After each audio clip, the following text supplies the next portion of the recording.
ఓం శ్రీ మాత్రే నమః.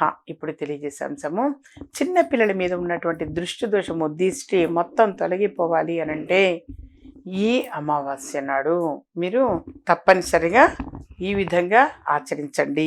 అయితే చిన్న పిల్లల మీద దిష్టి తగిలిందని ఎట్లా తెలుస్తుంటే వాళ్ళు సడన్ గా తింటం ఆపేస్తారు, లేదా ఊరికే కింద పడిపోతుంటారు.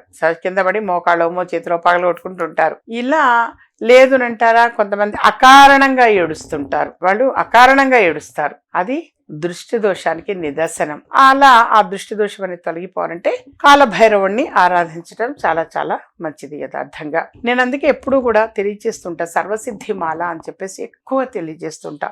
జనరల్ గా చెప్తున్నా నాన్న, సర్వసిద్ధి మాల అనేటువంటిది యథార్థంగా చాలా చాలా మంచిది. నేను కూడా ఎన్నెన్నో పూజాది కార్యక్రమాలు నిర్వహించినటువంటిది.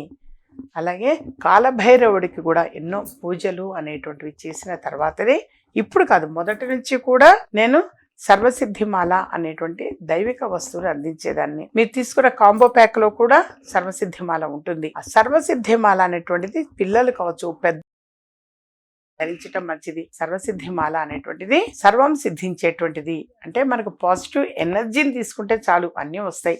సరే, ఏది ఏమైనా చిన్న పిల్లలకు ఉన్నటువంటి ఆ దిష్టి పోవాలి అంటే భైరవుడి అనుగ్రహం అనేది అవసరం. కాబట్టి బూందీ లడ్డూలు అనేటువంటివి కొన్ని తీసుకోండి. పోనీ ఒకటో రెండో బూందీ లడ్డు తీసుకొని మీ చిన్న బాబో పాపో ఎవరైనా వాళ్ళకి ఆ బూందీ లడ్డుతోటి దిష్టి తీయండి. ఇటు 3 సార్లు అటు 3 సార్లు తీసి భైరవుడికి సమర్పించాలండి. కాలభైరవుడికి అంటే కుక్క, వీధి కుక్కలు ఉంటుంటాయి. ఆ కుక్కకి ఆ బూందీ లడ్డు పెట్టండి, అది తింటుంది. అదేమి పాపం కూడా కాదు.